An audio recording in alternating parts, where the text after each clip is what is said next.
সাহাবীর চোখে জল চলে এসেছেন। নবী কার নাম, পয়গম্বর কার নাম, রাসূল কার নাম, যে নবীর দরবারে মনের আবেগ, মনের কথা, মনের গোপন বিষয় ওপেন করার দরকার হয় না, প্রকাশ করার দরকার হয় না, ব্যক্ত করার দরকার হয় না। যা মেশিনে আসে না তা আমার দয়ার নবী বুঝতে পারেন। দয়ার নবী বুঝতে পারেন। বাড়ি থেকে এসেছেন, নবীর নিকটে বলবো, আবেদন করব, আম্মাকেও যেন আল্লাহ ক্ষমা করে দেন, আর আমার মাকেও ক্ষমা করে দেন। আমিও যেন জান্নাতে যাই, আমার মাও যেন জান্নাতে যায়। দিলের মধ্যে যা রয়েছে তা আমার রাসূলুল্লাহ দেখতেছেন, পয়গম্বর দেখতেছেন। বলে যাও, আল্লাহ তোমাকেও ক্ষমা করে দিয়েছেন, তোমার মাকেও ক্ষমা করে দিয়েছেন। আজি জানে মোহতারাম, দিলে উত্থাপিত বিষয় আজকে কোনো যন্ত্রে আসবে না, কোনো মেশিনে আসবে না, এক্সরেতে আসবে না, কেউ বুঝতে পারবে না। কিন্তু মুসলমান নবী কার নাম, রাসূল কার নাম, পয়গম্বর কার নাম, যে পয়গম্বর দিলের হালাতকে বুঝতে পারেন, দিলের ধড়কনকে বুঝতে পারেন, দিলের অবস্থাকে বুঝতে পারেন, দিলের উত্থাপিত বিষয়কে বুঝতে পারেন। এই জন্য তো মহানবী বলেন, ইন্নী আরা ওয়ালা তারাউন ওয়াসমাউ ওয়ালা তাসমাউ। সুবহানাল্লাহ, সুবহানাল্লাহ। আমি যা দর্শন করি পৃথিবীতে কেউ করে না, আর আমি যা শ্রবণ করি পৃথিবীতে কেউ শ্রবণ করে না। পৃথিবীতে বহু দেখার চোখ আছে, পৃথিবীতে বহু দেখা শোনার কান আছে, কিন্তু নবী বলতেছেন, আমি যা দর্শন করি কেউ দেখে না, কেউ দর্শন করে না, আর আমি যা শ্রবণ করি পৃথিবীতে কেউ শ্রবণ করে না। এ দর্শন শক্তি, এ শ্রবণ শক্তি নবীকে কে দিয়েছেন? জোরে বলতে হবে আল্লাহ। আল্লাহ। তো এই মুল্লার পেটে ব্যথা হবে কেন? ই কাঠমুল্লার পেটে ব্যথা হবে কেন? এর শরীর জ্বালা করবে কেন? এর শরীরে জ্বর আসবে কেন? ভাবতে অবাক হয় মুসলমান, আজকে এই নবীর বিরুদ্ধাচরণ করতেছে, এই নবীর বিপক্ষে যেতেছে। আপনাদেরকে বলবো, কোরআন বলতেছে মুহাম্মাদুর রাসূলুল্লাহ, মুহাম্মদ সাল্লাল্লাহু আলাইহি সাল্লাম আল্লাহর রাসূল। নবীকে আল্লাহ নবী করে পৃথিবীর বুকে প্রেরণ করেছেন। এই নবীর ইশক ও মহব্বতের নাম হলো ঈমান। পরিশেষে একটি কথা আপনাদেরকে বলি, মা বোনেরা শোনেন, আজকে যে ছেলের বাহানা করে নামাজ ত্যাগ করতেছেন, দুনিয়ার কারণে নামাজ ত্যাগ করতেছেন, সংসারের কাজের জন্য নামাজ ত্যাগ করতেছেন, আপনার মাহশারের দিন কেউ কাজে আসবে না। মহাশারের দিন কেউ কাজে আসবে না। মহাশার ভয়ানক দিন, মহা সংকট দিবস, মহা বিপদের দিন হলো মহাশারের দিন। এ বেরাদার, আপনি যে ছেলেকে, যে মায়েরা বাচ্চাকে পেটে বহন করে, এই বাচ্চার নিকটে মহাশারের দিন যদি একটি যদি নেকি চায় তো অস্বীকার করবে, মা দেবে না। যে বাপ, যে পিতা হাড় ভাঙা পরিশ্রম করে আজকে ছেলে মেয়েদেরকে খাইয়েছে, এই ছেলে মেয়ের কাছে যদি একটি যদি নেকি চায় তো দেবে না, অস্বীকার করবে। না ছেলে দেবে, না মেয়ে দেবে, কেউ কাউকে দেবে না। এত ভয়ানক দিন সেই দিন। সেই দিন কাজে যদি লাগে কে আসবে? কে লাগবে? কাজে যদি আসে নবী কাজে আসবে। যেদিন কেউ আপনাকে সাহায্য করবে না, সেই দিন আপনাকে আমাকে সাহায্য কে করবে? নবী করবে। তো যারা আজকে নবী থেকে দূরে চলে যাচ্ছে, যাদের আজকে নবীর দরকার নাই, ওই মাহশারের দিন নবী তাদের কাজ করবেন, সুপারিশ করবেন? এই জোরে বলেন না। না, যদি নবীর সুপারিশ গ্রহণ যদি করতে হয়, নবীর শাফাত যদি লাভ করতে হয়, তবে নবীকে আপন করো, নবীকে আপন করো। বুখারী শরীফ একটি হাদিস শরীফ এসেছে, বুখারী শরীফের মধ্যে, যে নবী পাক সাহেবে লাউলাক সাল্লাল্লাহু তাআলা আলাইহি সাল্লাম কে আল্লাহ তাআলা একটি বিশেষ দোয়া দান করেছেন। প্রত্যেক নবীকে উলামায়ে কিরামগণ আছে, আদম আলাইহিস সালাম থেকে নিয়ে আমাদের নবী পর্যন্ত প্রত্যেক নবীকে আল্লাহ তাআলা নিজ পক্ষ থেকে একটি করে দোয়া দান করেছেন। এই পৃথিবীতে প্রত্যেক নবী সে আল্লাহর দানকৃত দোয়াটি চেয়ে নিয়েছেন, সব নবী চেয়ে নিয়েছেন, কিন্তু আমাদের নবীকে যে আল্লাহ দোয়াটি দান করেছেন, বিশেষত্বটি দান করেছেন, সেই দোয়াটি কিন্তু নবী পৃথিবীতে চাননি, অবশিষ্ট রেখেছেন, বাকি রেখেছেন। সেটা কি দোয়া? সেটা হলো শাফাআতের দোয়া। কি দোয়া? শাফাআতের দোয়া। নবী সেটাকে অবশিষ্ট রেখেছেন, বাকি রেখেছেন, পৃথিবীতে চাননি, সেটা মাহশারের দিন চাইবেন। এ বেরাদারান ইসলাম, বুখারী শরীফের মধ্যে হাদিস শরীফ বর্ণিত হয়েছে যে মাহশারের দিন আমাদের নবী একটি সাজদা করবেন, দীর্ঘ সময় ধরে নবী আমার সাজদা করবেন। এই আজিজানে মুহতারাম, আপনাদেরকে বলতে চাই, এত দীর্ঘ সময় ধরে সাজদা করবেন যে শেষ পর্যন্ত মহান রব্বুল আলামিন বলবেন, ইরফা রাসাকা ইয়া মুহাম্মাদ, বলে হে হাবিব, এ আমার প্রিয় হাবিব, আপনার মস্তক উঠান, আপনার সার উঠান, মস্তক উঠান। সাল তোতা, আপনি চান আপনাকে দেওয়া হবে। ইসফা তুসাফা, আপনি সুপারিশ করুন, আপনার সুপারিশ কবুল করা হবে। এই আজিজানে মুহতারাম, সেই দিন আমার শাহনশাহে জিবেকার মাদানীকে তাজদার রহমাতুল লিল আলামিন পয়গম্বর মস্তক উঠাবেন এবং নিজ উম্মতের জন্য আল্লাহর দরবারে সুপারিশ করবেন। আর নবীর সুপারিশে যত ঈমানদার ব্যক্তি জাহান্নামে থাকবে, আল্লাহ তাআলা নবীর সুপারিশে ওই জাহান্নামী ব্যক্তিদেরকে জান্নাত দান করবেন। মুসলমান, তাহলে নবীকে আপনার আপন না পর? এই জোরে বলেন, নবীর চেয়ে আপন আর কেউ আছে না? সব থেকে আপনার আমার আপন হলো নবী। এই নবীকে যদি আপন করে কবরে যদি যেতে পারেন, ইহ জগত মঙ্গল হবে, পর জগত মঙ্গল হবে। এ বেরাদার, আজকে নবীর মহব্বত, আহা, যে নবীর মহব্বতে গাছ কান্না করেছে, যে নবীর মহব্বতে পাথর কান্না করেছে, সেই নবীর আজকে বিরোধিতা করতেছে দুপায়া ব্যক্তিগণ। এই নবীর বিরোধিতা করতেছে। উঠিয়ে দেখুন বুখারী শরীফ, নবীর ভালোবাসার রেজাল্ট কি? নবীকে ভালো যদি বাসতে পারেন, তার ফলাফল কি? নবীকে যদি ভালোবাসতে পারেন, তার পরিণাম কি? বুখারী শরীফ উঠিয়ে দেখুন, হাদিস শরীফে এসেছে, এ বেরাদারান ইসলাম, যে আমার দয়ার নবী সাল্লাল্লাহু তাআলা আলাইহি সাল্লাম মক্কা শরীফ থেকে হিজরত করে মদিনা শরীফ গেলেন। মদিনা শরীফে গিয়ে সর্বপ্রথম যে মসজিদ নির্মাণ করেছিলেন, এই মসজিদের নাম হলো মসজিদে নববী। খেজুরের পাতার ছাউনি উপরে, চারিদিকে আপনার খেজুরের পাতার টাহানির আপনার বেড়া, 100 হাত লম্বা, 100 হাত চওড়া দিয়ে মসজিদটি নির্মাণ করেছিলেন আমার রাসূলুল্লাহ সাল্লাল্লাহু তাআলা আলাইহি সাল্লাম। আর সেই মসজিদে মিম্বার ছিল না। মিম্বার কোনটাকে বলে জানেন? হ্যাঁ, যার উপরে ইমাম আমাদের দণ্ডায়মান হয়, দাঁড়ায়, সেটাকে বলা হয় মিম্বার। তো এই মিম্বার তখন মসজিদে ছিল না। নবী আমার কি করতেন? শুক্রবারের দিন ওই মসজিদের ভিতরে মেহরাব, যেখানে নামাজের জন্য ইমাম দণ্ডায়মান হয়, ওটাকে মেহরাব বলে। ওই মেহরাবে একটি শুকনো মস্তকহীন খেজুরের গাছ ছিল, শুকিয়ে গিয়েছে, তার মাথা ভেঙে গিয়েছে, মস্তক নাই, মাথা নেই।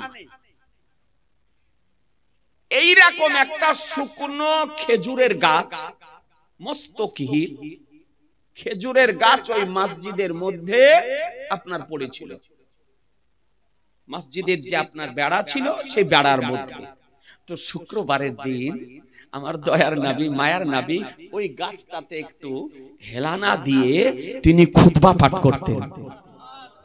ওই গাছটাতে, ওই গাছে একটু হেলানা দিয়ে নবী আমার খুতবা পাঠ করতেন শুক্রবারের দিন।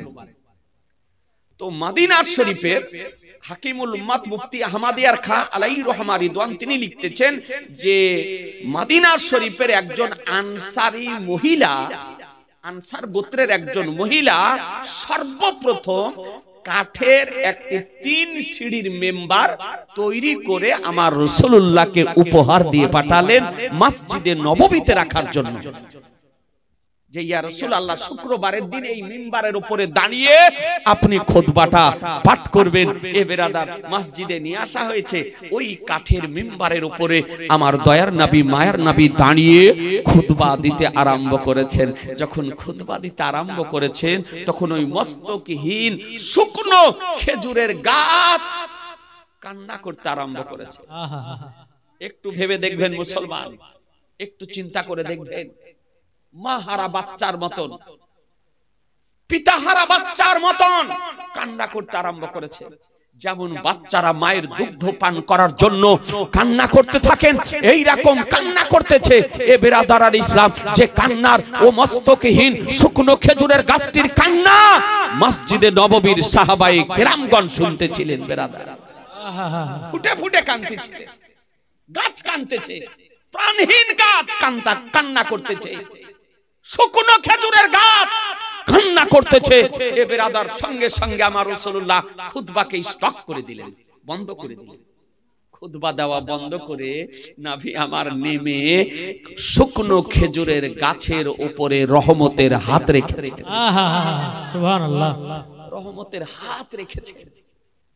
নবী যখন রহমতের হাত রেখেছেন, হাত রাখার সঙ্গে সঙ্গে হাদিস শরীফ বলতেছে যে আপনার গাছের কান্না বন্ধ হয়ে গিয়েছিল, কিন্তু তখনও গাছ আপনার হিপাতে ছিল। দেখেন না, বাচ্চারা কান্না করে, মা এসে বাচ্চাকে দুগ্ধ পান করায়, তো বাচ্চার কান্না বন্ধ হয়ে যায়, কিন্তু কি হিপানিটা বন্ধ হয়? না না, হিপাতে থাকে না। এই রকম রহমতুল লিল আলামিনের রহমতের হাত রাখাতে গাছের কান্না বন্ধ হয়েছিল, কিন্তু হিপানি বন্ধ হয়নি। নবী আমার বলতেছেন, এ শুকনো গাছ তুমি কাঁদছো কেন? তার কারণটা কি? বলে, ইয়া রাসূলুল্লাহ, আপনার বিরহে কান্না করতেছি, আপনার বিচ্ছেদে কান্না করতেছি, আপনার জুদাইতে কান্না করতেছি, আপনার ফিরাকে কান্না করতেছি। ইয়া রাসূলুল্লাহ, আমি কি ভুল করেছি? আমি কি অন্যায় করেছি? আমি কি অপরাধ করেছি? আজকে আপনি আমাকে ত্যাগ কেন করেছেন? আজকে আজিজানে মুহতারাম আমার রাসূলুল্লাহ বলেন, এ শুকনো গাছ তুমি কোনো ভুল করনি, তবে শোনো, আজকে একটি কাঠের 3 সিঁড়ির মেম্বার আজকে মসজিদে নববীতে দেওয়া হয়েছে, তাই সেই মসজিদের উপরে মিম্বারে দাঁড়িয়ে আজকে খুতবা দিতেছিলাম। আজিজানে মুহতারাম, একটু ভেবে দেখবেন, মোহব্বত কার নাম, ইশক কার নাম, প্রেম কার নাম, যে নবীর মোহব্বতে শুকনো আজকে খেজুরের গাছ কান্না করতেছে। সুবহানাল্লাহ, নবীর মোহব্বতে, নবীর প্রেমে কান্না করতেছে শুকনো একটি খেজুরের গাছ। আমার দয়ার নবী বলেন, এ উস্তুনে হান্নানা, ওর নামটা আমার নবী দিয়েছেন উস্তুনে হান্নানা। কি নাম বললাম? নামটা তো মনে রাখেন। সারা পৃথিবীর মধ্যে একটি মাত্র গাছ জান্নাতে যাবে, সেই গাছটি হলো খেজুরের গাছ। কোন দেশের? মদিনা শরীফে। গাছটির নাম কি? খেজুরের গাছ। ওর নামটা কি? উস্তুনে হান্নানা। কি কারণে যাবে? নবীর মোহব্বতের কারণে জান্নাতে যাবে, নবীর ইশকের কারণে জান্নাতে যাবে, নবীর ভালোবাসার কারণে জান্নাতে যাবে। তো আমার দয়ার নবী বলেন, তুমি কান্না করো না, কান্না করো না। তুমি কি চাও? তুমি যদি চাও তো তুমি জীবিত হয়ে খেজুর দিবে, কিয়ামত পর্যন্ত তুমি বেঁচে থাকবে, তোমার খেজুর পৃথিবীবাসী খাবে। আর তুমি যদি চাও জান্নাতে গিয়ে জান্নাতীদেরকে খেজুর খাওয়াবে, কি চাও? তো বলছে, ইয়া রাসূলুল্লাহ, আমি পৃথিবীতে কিয়ামত পর্যন্ত বেঁচে থেকে পৃথিবীবাসীকে খেজুর খাওয়াতে চাই না, আপনার সঙ্গী হয়ে আপনার জান্নাতে গিয়ে জান্নাতীদেরকে খেজুর খাওয়াতে চাই। তো আমার আল্লাহু আকবার, ইয়া রাসূলুল্লাহ, জিন্দাবাদ জিন্দাবাদ। মুসলমান, আমার নবী বলেন, বলে যাও এ উস্তুনে হান্নানা, তুমি জান্নাতে যাবে আর জান্নাতে গিয়ে জান্নাতীদেরকে খেজুর খাওয়াবে। হাদিস শরীফে এসেছে এই গাছটি কেবলমাত্র জান্নাতে যাবে। যত রকমের ফুল ফল কাঠের গাছ আছে সারা পৃথিবীতে, তার মধ্যে একটি গাছ জান্নাতে যাবে। মনে থাকবে সে গাছটি কিসের গাছ? সে গাছটি কিসের গাছ? খেজুরের গাছ। ওর নাম কি? উস্তুনে হান্নানা। নবীর মোহব্বতের কারণে জান্নাতে যাবে। বলুন মুসলমান, যদি আজকে একটি প্রাণহীন শুকনো খেজুরের গাছ নবীর সঙ্গে মোহব্বত স্থাপন করার কারণে জান্নাতে যদি যায়, তা আমরা মানব হওয়ার পর যদি রাসূলুল্লাহর মোহব্বত নিয়ে কবরে যদি যেতে পারি, আল্লাহ আমাদেরকে জান্নাত দিবেন না দেবেন না? দিবেন। জোরে বলেন দিবেন। এ বেরাদার, তো জান্নাতে যদি যেতে চান তো নবীর মোহব্বত নিয়ে কবরে যান। নবীর মোহব্বত নিয়ে কবরে যান। কিছু মানুষ আছে এইরকম কিছু আনাড়ি আনাংলা, নবীর কথা শুনতে ভালো লাগে না ওদের, নবীর আলোচনা শুনতে ভালো লাগে না, নবীর প্রেমের কথা শুনতে ভালো লাগে না, নবীর মোহব্বতের কথা শুনতে ভালো লাগে না, নবীর ইশকের কথা শুনতে ওদেরকে আপনার ভালো লাগে না। তার মানে ওর ঈমানে ক্যান্সার হয়েছে, ওর ঈমানে ক্যান্সার হয়েছে। এই জন্য নবীর কথা শুনতে ওকে ভালো লাগে না। আজিজানে মোহতারাম, নবীর আলোচনা শুনতে ভালো লাগে না। আপনাদেরকে বলবো, এ নবী পাক সাহেবে লাউলাকের সঙ্গে মোহব্বত কেমন করেছিলেন হযরত বিলাল রাদিয়াল্লাহু তাআলা আনহু। কিতাব উঠিয়ে দেখুন এ বেরাদারান ইসলাম, যে নবীর মোহব্বতের কারণে বিলাল আজকে জান্নাতি হিসাবে, আজকে নবীর প্রেমিক হিসাবে পৃথিবীতে খ্যাতি লাভ করেছে মুসলমান।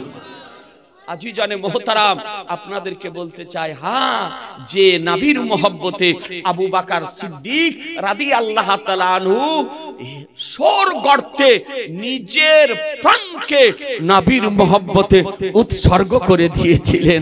যে নবীর মোহব্বতে আজিজানে মোহতারাম আলিয়ে মুর্তজা, শেরে খোদা, মুশকিলে কুশা, ফতেহে খাইবার, সাহেবে জুলফিকার আজকে আসরের মতন গুরুত্বপূর্ণ নামাজকে নবীর মোহব্বতে উৎসর্গ করে দিয়েছিলেন, কাজা করে দিয়েছিলেন মুসলমান।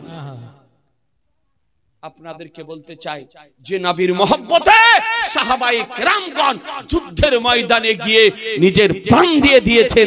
আজিজানে মোহতারাম, ওই নবীর মোহব্বত নিয়ে যদি কবরে যেতে পারেন, ইনশাআল্লাহ আপনি জান্নাতে যাবেন। আপনাদেরকে অনুরোধ করব, কোরআন বলতেছে মুহাম্মাদুর রাসূলুল্লাহ, মুহাম্মদ সাল্লাল্লাহু আলাইহি সাল্লাম আল্লাহর রাসূল। এই নবীকে আপন করতে শিখুন। এই নবীর কে আপন করে যদি নবীর মোহব্বতের অন্তরকে শহর যদি বানিয়ে নিতে পারেন, তবে ইহ জগত মঙ্গল হবে, পর জগত মঙ্গল হবে। যদি নবীর মোহব্বত আপনার অন্তরে থাকে, নবীর প্রেমিক তারা মরেও মরে না, তারা মরেও মরে না, তারা মরেও জিন্দা। যারা নবীর প্রেমিক, নবীর আশিক, নবীর দেওয়ানা, তারা মরেও আপনার জিন্দা। আপনাদেরকে বলতে চাই ভাই, রাত্রি অনেক হয়েছে, আমরা সুন্নাত আল জামাতের ব্যক্তি, সুন্নি জামাতের ব্যক্তি, আমরা সুন্নি জামাতের উপরে কায়েম থাকবো। বলুন ইনশাআল্লাহ। এই জোরে বলুন না ইনশাআল্লাহ। আজকে অনেক দেখা যাচ্ছে ওর বাপ সুন্নি, মা সুন্নি, ওর বাপ হানাফি, ওর দাদো হানাফি, পরদাদো হানাফি। হঠাৎ আপনার কিছু আগাছা বক্তাদের বক্তব্য শুনে, ইউটিউব দেখে, ফেসবুকে কিছু বক্তাদের বক্তব্য শুনে নতুন নামাজি হয়েছে। আসল কথা বলতে গেলে বন্ধু বাজার, হক কথা বললে তেতো লাগে। আল হক মররুন, সত্য কথা তেতো লাগে। হানাফি ঘরে জন্ম, और 14 গোষ্ঠী হানাফি, আজকে নতুন নামাজি হয়েছে, লেডিস মার্কা নামাজি, মহিলা মার্কা নামাজি, দেখেছেন না? মহিলা মার্কা, হ্যাঁ, সারা জীবন নাভির নিচে হাত বেঁধে ছিল, এখন আপনার রাতারাতি বুকের উপরে হাত বাঁধছে। এই যারা বুকের উপরে হাত বাঁধছে এদেরকে বলে ওহাবি। ভারতবর্ষে এদেরকে কি বলে? এই জোরে বলতে হবে, এদেরকে কি বলে? ওহাবি। সুন্নি জামাতের ওলামাদেরকে হুমকি হামকা দেখিয়ে কিছু হবে না, কোন হুমকি দেখিয়ে কাজ হবে না। হিম্মত যদি থাকে, মায়ের লাল যদি হও, খোলা আকাশের নিচে জমিনের উপরে সরাসরি আলোচনার টেবিলে বসে। আহা সুবহানাল্লাহ, নারে তাকবীর, নারে রিসালাত, মাসলাক আলা হযরত মুনাজির আহলে সুন্নাত মুফতি মাওলানা মোহাম্মদ জুবাইর হোসেন রিজভী সাহেব। যদি মায়ের দুধ যদি পান করে থাকো, এসো আলোচনাতে বসতে রাজি আছি। যে কোনো সময়, যে কোনো দিন, খোলা আকাশের নিচে জমিনের উপরে প্রকাশ্য জনসম্মুখে আলোচনা হবে। তারপরে হুমকি দেখিয়ে কিছু হবে না। হুমকি দেখে আমরা ভয় করার ব্যক্তি নই, যে কারো হুমকি হামকাতে আমরা পিছিয়ে যাই, এই রকম পিছানো আমরা লোক নই। আমরা সরাসরি ময়দানে নেমে কাজ করার ব্যক্তি মুসলমান। এসব যখন বলবে তখনই রাজি। লেডিস মার্কা নামাজি, ওর নানি মরে যাবে। বুখারী, মুসলিম, তিরমিজি, আবু দাউদ, ইবনে মাজাহ কোন হাদিস থেকে একটা সহিহ মারফু হাদিস দেখাতে পারবে না পুরুষদের জন্য বুকে হাত বাঁধা।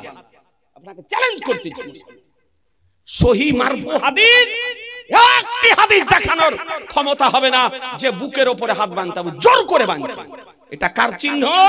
ওয়াহাবিদের চিহ্ন, গায়র মুকাল্লিদের চিহ্ন, লামাযহাবিদের চিহ্ন, ফারাজির চিহ্ন, সালাফির চিহ্ন, বাদিয়াদের চিহ্ন, আজকে ওই নেংটি খোলাদের চিহ্ন। অনেক দেশে বলে নেংটি খোলা, ওকে অনেক দেশে বলে জোলহা, অনেক দেশে বলে হে জাতি। এসো আজি জানে মোহতারাম বলছে যে মাযহাব মানে কি হবে, ইমাম মানে কি হবে? ও ইমাম মানে না, ও নাসিরউদ্দিন আলবানী ইহুদিদের দালালকে মানে, ওই কাজী শাওকানিকে মানে, ওই আপনার ইবনে তাইমিয়াকে মানে, ওই আপনার মুহাম্মদ ইবনে আব্দুল ওয়াহাব নাজদি খবিস মারদুদ মালাউনকে মানে, ওই আপনার ইসমাইল দেহলভি যাকে আপনার পাঞ্জাবের মুসলমান ওকে গোহামা চূড়া করে চুরে আপনার নদীতে ভাসিয়ে দিয়েছে, ওই খবিস মারদুদ মালাউনকে মানে। বেরাদারান ইসলাম ওই ইমামে আজমকে মানে না, যে ইমামে আজম আমার তাবি সচক্ষে সাহাবীদেরকে দেখেছে। বেরাদারান ইসলাম, তাই আপনাদেরকে বলি ওদের কত ঘৃণিত আকীদা। এই জন্য কোন ওয়াহাবি লামাযহাবিতে যাওয়া, এই লেডিস মার্কা নামাজে যে বুকে ধরছে, এই চিহ্নটা ভারতবর্ষে, বাংলাদেশ, পাকিস্তানে কাদের? ওয়াহাবিদের। কাদের চিহ্ন? ওয়াহাবিদের। কোন ভাই ভুল করে যদি থেকে যে থাকে গিয়ে থাকেন, এখনো ফিরে আসুন। আপনাকে দাওয়াত দিতেছি যে জাহান্নামী দল থেকে জান্নাতি দলে ফিরে আসুন, নাজাত প্রাপ্ত দলে ফিরে আসুন, মুক্তি প্রাপ্ত দলে ফিরে আসুন। একটি মাত্র দল জান্নাতি, তারই নাম হলো আহলুস সুন্নাত ওয়াল জামাত। মিশকাত শরীফের শারা মিরকাতুল মাফাতি পিওর আরবিতে লেখা, তার প্রথম খণ্ডের মধ্যে মোল্লা আলী কারি রাহমাতুল্লাহ আলাইহি বলেছেন আল ফিরকাতুন নাজিয়াতু আহলুস সুন্নাত ওয়াল জামাত। নাজাত প্রাপ্ত দল একটি দল হলো, তার নাম হলো আহলুস সুন্নাত ওয়াল জামাত। মুসলমান আহলুস সুন্নাত ওয়াল জামাত ব্যতিরেকে যত দলের নাম শুনছেন, সমস্ত দলগুলি হলো জাহান্নামী দল, জাহান্নামী দল, জাহান্নামী দল। তাদের ঈমান তারা প্রমাণ করতে পারবে না। তাদের কত ঘৃণিত আকীদা আপনি যদি শোনেন তা আপনার লোম খাড়া হয়ে যাবে। এত তাদের ঘৃণিত আকীদা, সাধারণ মানুষ তো জানে না। দেখি গো বইটা দু চারটা আকীদা আপনাকে শুনিয়ে দিই। তাদের কত ঘৃণিত আকীদা, তারা কি কি বলেছে দু চারটা ওদের মশলা শুনুন, শুনেন, ওই দলে আপনি যাবেন। ব্রাদারান ইসলাম, বীর্য যেটা মানুষের বের হয়, বীর্য এটা পাক না না পাক? জোরে বলেন না, নাপাক। একটা মূর্খ লোকও জানে যে বীর্য হলো নাপাক। আর এই ওয়াহাবি এই বুকের ওপরে হাত বাঁধাদের গুরু কি লিখেছে দেখুন, লিখছে মানি পাক হ্যায়, বীর্য হলো পাক, বীর্য হলো পাক। আহলে হাদিস 29 ফেব্রুয়ারি 1924 সালে এই পত্রিকাতে আপনার লিখেছে। তারপরে নভেম্বর 10 নভেম্বর 1922 খ্রিস্টাব্দের পত্রিকাতে লিখেছে। তারপরে 21 জুলাই 1922 এর পত্রিকাতে লিখেছে এই আপনার ওয়াহাবিদের গুরু যে মানি পাক। নাউজুবিল্লাহ, বীর্য হচ্ছে পাক। যারা বীর্যকে পাক বলে ওই দলে যাবে? এই জোরে বলেন না, যাবে না মুসলমান। তারপরে কি লিখেছে, তারপর দু চারটা মশলা শুনালেন। মানুষ তো বুঝে না, না বুঝে আপনার যায়, ও আপনার ফাতোয়া তো জানে না, হাদিস কোরআন তো কোনোদিন পড়েনি, তাদের আকীদা সম্পর্কে জানে না। তারপরে কি লিখতেছে, दूध के कढ़ाई में अगर बच्चा के पेशाब के कतरे गिर जाए तो दूध पाक है। नाउजुबिल्लाह बोलছে, লিখছে আহলে হাদিস 13 জুন 1919 এর পত্রিকাতে লিখছে, দুধের কড়াইয়ে যদি বাচ্চার পেশাবের কাতরা যদি পড়ে যায়, পেশাব যদি পড়ে যায় তো বলছে দুধ পাক, দুধ খাওয়া যাবে, পাক। এবার বুঝে বেরাদার আল ইসলাম, এ হচ্ছে আহলে হাদিসদের ফতোয়া। আরেকটা ফতোয়া শুনেন কি লিখেছে, खिंजीर के पेशाब के सिवा बाकी सब हयानू का पेशाब पाक है। বলছে যে খিনজির মানে শুকুর, শুকুরের পেশাব ছাড়া সমস্ত জন্তু পশুর পেশাব হলো পাক। বলে খা গরুর পেশাব, ওকে ধরে খাওয়ান যে পাক তো খা, উটের পেশাব খা, গরুর পেশাব খা, ছাগলের পেশাব খা। বলছে জি শুকুরের পেশাব ছাড়া সব পশুর পেশাব পাক। এই লিখেছে আহলে হাদিসের আপনার কিতাব আহলে হাদিস 10 নভেম্বর 1922। এ বেরাদার আল ইসলাম আরেকটা শুনেন। আচ্ছা, শরাব পাক না না পাক?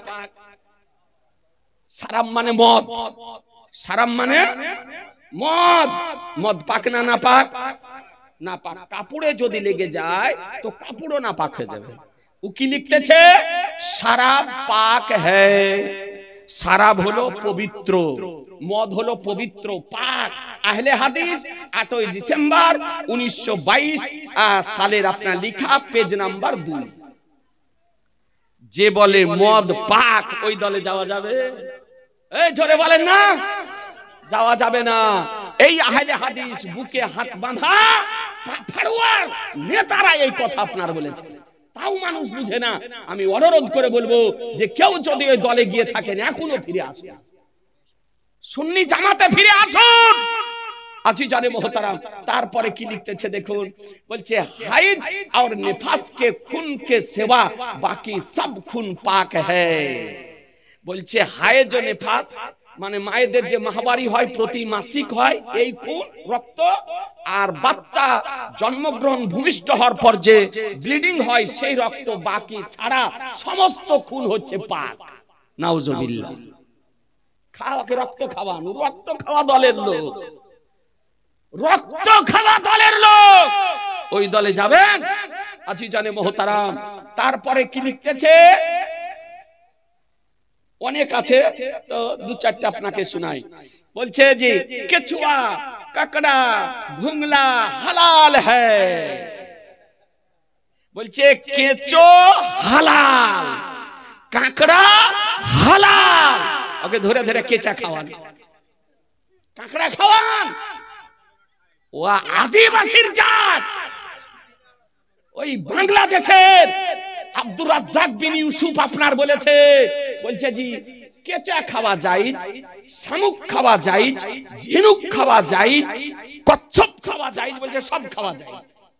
ওই জাতের যারা কেঁচা খাওয়াকে জায়েজ বলে বেরাদারান ইসলাম কাঁকড়া খাওয়াকে জায়েজ বলে, শামুক খাওয়াকে জায়েজ বলে, ঝিনুক খাওয়াকে জায়েজ বলে ওই দলে যাওয়া চলবে? তাহলে ওই আহলে হাদিস লামাযহাবীরা হলো কেঁচা খাওয়ার দলের লোক, ঘুগিরা খাওয়া দলের লোক, কাঁকড়া খাওয়া দলের লোক, শামুক ঝিনুক খাওয়া দলের লোক। ওই শামুক ঝিনুক খাওয়া দলে যাওয়া যাবে? হ্যাঁ বেরাদারান ইসলাম।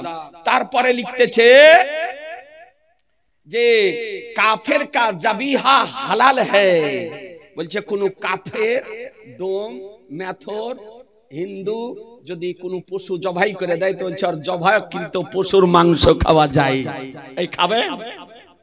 এই কোন ডোম চামালে যদি কোন হিন্দুতে যদি আপনার মুরগি, ছাগল, গরু যদি জবাই করে দেয় ওই পশুর মাংস খাবেন? এই জোরে বলেন না। আর এই লামাযহাবী আহলে হাদিসদের গুরু বলেছে যে কাফেরের জবাকৃত পশুর মাংস খাওয়া হালাল। ব্রাদারান ইসলাম এরকম অনেক মশলা বলেছে। ব্রাদারান ইসলাম আরেকটা আপনাকে বলে দিই কি কথা বলেছে। আহলে হাদিস 8ই মার্চ 1929 খ্রিস্টাব্দের পত্রিকা, তাতে লিখছে জঙ্গি জরুরত কে লিয়ে সিনেমা দেখনা জায়েজ হ্যায়। বলছে যুদ্ধের প্রয়োজনের জন্য সিনেমা দেখা জায়েজ। এই সিনেমা খোর ওই লামাযহাবী আহলে হাদিস হলো যারা সিনেমাকে জায়েজ বলতে পারে। বেরাদারান ইসলামের আলো সিনেমা খোর যারা সিনেমা দেখা জায়েজ বলে ওই দলে যাওয়া যাবে? ওরা সিনেমা দেখার দলের লোক, মানুষ বুঝতে পারে না। আজিজানে মোহতারাম তারপরে কি লিখতেছে ব্রাদারান ইসলাম, অনেক কথা লিখেছে, রাত্রি হয়ে গেছে, আর একটা আপনাকে মশলা শুনিয়ে দিই। তারপরে কি লিখতেছে যে হায়েজা কো কোরআন পড়নে কি ইজাজত হ্যায়। নাউজুবিল্লাহ, জোরে বলে নাউজুবিল্লাহ। আহলে হাদিস 13 জুন 1919 খ্রিস্টাব্দের পত্রিকা বলছে হায়েজা মানে যে মায়েদের মাসিক হয়, মাসিক অবস্থায় মাসিক মেন্স হয়েছে, তো এই মেন্স হওয়া মহিলার বলছে কোরআন শরীফ পড়ার অনুমতি আছে। বলুন মুসলমান, মেন্স অবস্থায়, মাসিক অবস্থায় কোরআন শরীফ পড়া যাবে না? হারাম। আরে আহলে হাদিস লামাযহাবীদের গুরুরা বলেছে যে মাসিক অবস্থায় কোরআন শরীফ পড়ার অনুমতি আছে। ওই আপনার আহলে হাদিসের এজেন্ট আব্দুর রাজ্জাক বিন ইউসুফ আপনার ওই পাগল বলেছে হাইজ অবস্থাতে কোরআন শরীফ ধরে পড়তে পারবে, কোরআন শরীফ ধরে পড়তে পারবে মেয়েরা মাসিক অবস্থায়। ওই লামাযহাবীদের এজেন্ট গুরু বাংলাদেশি বক্তা আপনার বলেছে, ওদের কিতাবে যা লিখেছে ওর বক্তার আপনার তাই আপনার বলতেছে। তো এই সমস্ত